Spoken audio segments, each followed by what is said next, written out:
अस्सलामुअलैकुम नाजरीन, आप देख रहे हैं ड्रामा सीरीज शराकत, जिसकी आने वाली एपिसोड बहुत होने वाली इंटरेस्टिंग। आप देखेंगे कि ज़ारा और माहम के दरमियान खूब तकरार होती है, क्योंकि जब ज़ारा आती है अपनी माँ के घर और वो अपनी माँ से बातें कर रही होती है तो माहम आ जाती है। जब उसकी माँ ये माहम को देखती है तो वो चीखें चलाना शुरू कर देती है और उसकी वजह से ज़ारा समझ जाती है कि मेरी माँ की तबीयत इस माहम की वजह से ख़राब हो रही है। इसीलिए वो माहम को कहती है कि माहम आप यहाँ से भाभी चली जाएं, अम्मी की तबीयत ख़राब हो रही है।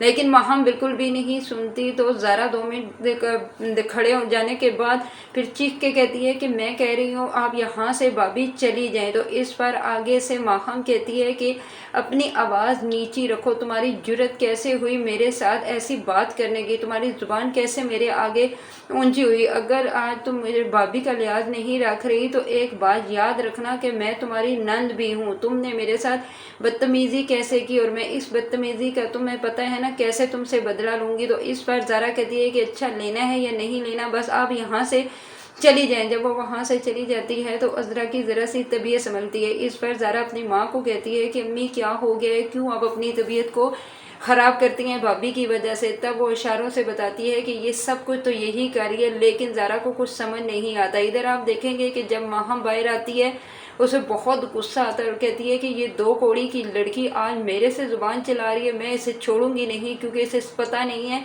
कि इसने किसके साथ पंगा ले लिया। अब इसको देखना मैं इसका हाल क्या करती हूँ। अभी तो ये बच्चे की वजह से बहुत खुश हो रही है ना, अब जब ये बच्चा ही नहीं रहेगा तो ये खुश कैसी होगी। इसीलिए वो इससे बदला लेने के लिए कुछ ऐसा सोचती है जिसको किसी के ज़हन गुमान में भी चीज़ नहीं होती। वो अंदर जाती है, किचन में से तेल लेकर आती है और वो रास्ते में फेंक देती है, लेकिन नीचे कोई भी नहीं देखता कि नीचे तेल गिरा हुआ है। ज़ारा अंदर से गुस्से से निकलती है और उसे पता नहीं चलता। तो वो जैसा ही पाँव तेल पर रखती है तो वो स्लिप होकर ड्रम गिर जाती है, जिसकी वजह से ज़ोरदार चीख मारती है। लेकिन माहम आई खड़े होकर सुन रही होती है, लेकिन वो उसके पास नहीं आती। इधर आप देखेंगे कि ज़ारून बाहर होता है, वो जब अपनी बहन की आवाज़ सुनता है तो भाग कर अंदर आता है, देखता है कि आगे ज़ारा गिरी हुई होती है। वो उसका सर उठाकर अपनी गोद में रखता है, पूछता है कि ज़ारा ज़ारा, लेकिन ज़ारा बिल्कुल बेहोश होती है, जिसकी वजह से फ़ौरन वो एम्बुलेंस को बुलाता है और एम्बुलेंस में डालकर अपनी बहन को हॉस्पिटल ले जाता है। इधर हॉस्पिटल में जब लेकर जाता है डॉक्टर चेकअप करते हैं तो वो फ़ौरन ऑपरेशन का कहते हैं। तो इस पर ज़ारून कहता है कि जो भी डॉक्टर आपने करनी है मेरी बहन की जान बचा लें। इधर आप देखेंगे कि वो फ़ौरन ही रमीज़ को कॉल कर देता है। रमीज़ और उसकी माँ भी हॉस्पिटल में आ जाते हैं। जब डॉक्टर ऑपरेट करने के बाद बाहर आते हैं तो वो सब परेशान होते हैं। तो फ़ौरन ही रमीज़ पूछता है कि क्या हुआ, मेरा बच्चा मेरी बीवी तो ठीक है। लेकिन इस पर डॉक्टर कहते हैं कि ये अल्लाह की मर्ज़ी है, क्योंकि आपकी बीवी बहुत ज़ोर से गिरी थी, जिसकी वजह से आपके बच्चे को हम नहीं बचा सके। शुक्र करें हमने आपकी बीवी की जान बचा ली। इस पर आगे आप देखेंगे कि रमीज़ रोना शुरू हो जाता है अपनी माँ के गले लगकर। वो कहता है कि ये क्या हो गया, मैंने कितने सपने देखे थे अपने बच्चे के लिए, लेकिन ये कैसे हो गया। तो इस पर उसकी माँ अपने बेटे को गले लगाकर कहती है कि बेटा ये अल्लाह की मर्ज़ी है, जो होना था वो सो हो गया, अब तुम परेशान मत हो। ज़ारा के सामने ऐसा दिल छोटा नहीं करना, नहीं तो वो भी बहुत परेशान होगी। अगर तुमने साथ ना दिया तो वो ठीक नहीं हो सकती। इधर आप देखेंगे कि ज़ारून को बहुत गुस्सा आता है। ज़ारून को थोड़ा बहुत तो समझ आ रही होती है, लेकिन जब तक वो ज़ारा खुद नहीं बताएगी किसी को कुछ क्लियर नहीं पता होगा। इधर आप देखेंगे कि वहाँ बहुत खुश हो रही होती है और कहती है कि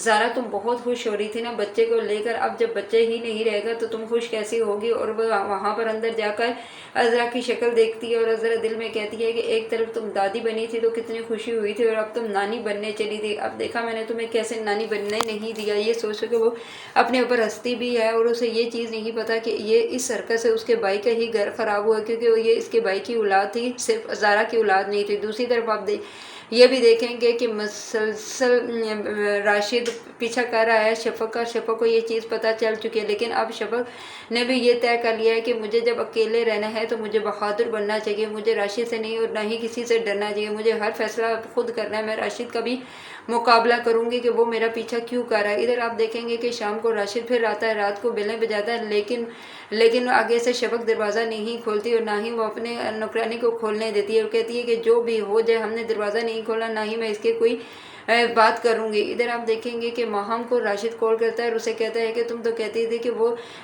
میرے سے بات کرے گی، لیکن وہ تو میرا منہ شکل بھی نہیں دیکھتی، میں تو بار بار روز دروازے پہ بلنگ کر کے گھر واپس چلا جاتا ہوں۔ اس پر آگے سے مایا وہ کہتی ہے کہ تم جو بھی کرو ایک دن تو وہ تمہارے لیے دروازہ کھولے ہی گی۔ ادھر آپ دیکھیں گے کہ راشد جب گھر واپس آتا ہے اور اپنی ماں کو کہتا ہے کہ میں تو جب بھی میں نے اگر شفق کے ساتھ دوبارہ شادی کی تو پہلے میں طلاق نامہ تیار کر کے رکھواؤں گا تاکہ میں اس اور لڑکی کا صحیح بندوبست کروں جس سے میں نفرت کرتا ہوں، جس نے میری زندگی تباہ کی، اور میں نے تو صرف اپنے کے ساتھ کیے ہوئی زیادتی کا بدلہ لینا ہے، اس کے علاوہ میرے اس کے ساتھ کوئی دشمنی نہیں ہے۔ ادھر آپ دیکھیں گے کہ ماہم اب تھوڑی پریشان ہوتی ہے اور کہتی ہے کہ اب میں کیا کروں گی، اگر واقعی اگر زارا کو بھی کچھ ہو گیا تو یہ لوگ تو مجھے نہیں چھوڑیں گے۔ زرون کو تو بہت غصہ آتا ہے جب زرون گھر واپس آتا ہے تو ماہم اس سے پوچھتی ہے کہ زارا کا کیا حال ہے، زارا ٹھیک ہے؟ مجھے نہیں پتا زارا کو کیا ہوا۔ تو اس پر زرون کہتا ہے کہ تمہیں نہیں پتا زارا کو کیا ہوا ہے، تم جانتی ہو نا کہ زارا کا بچہ اب اس دنیا میں نہیں رہا اور زارا کی بھی طبیعت بہت خراب ہے۔ یہ سب کچھ امی کو نہیں بتانا کیونکہ امی کی خود یہ حالت ٹھیک نہیں ہے، اگر وہ سنیں گی تو یہ نہ ہو کہ ان کی زیادہ طبیعت خراب ہو جائے۔ اس پر وہ کہتی ہے کہ ٹھیک ہے آپ پریشان نہ ہو، میں کچھ بھی آنٹی کو نہیں بتاؤں گی، میں جانتی ہوں کہ ان کی طبیعت بہت خراب ہے کیونکہ وہ یہ چیز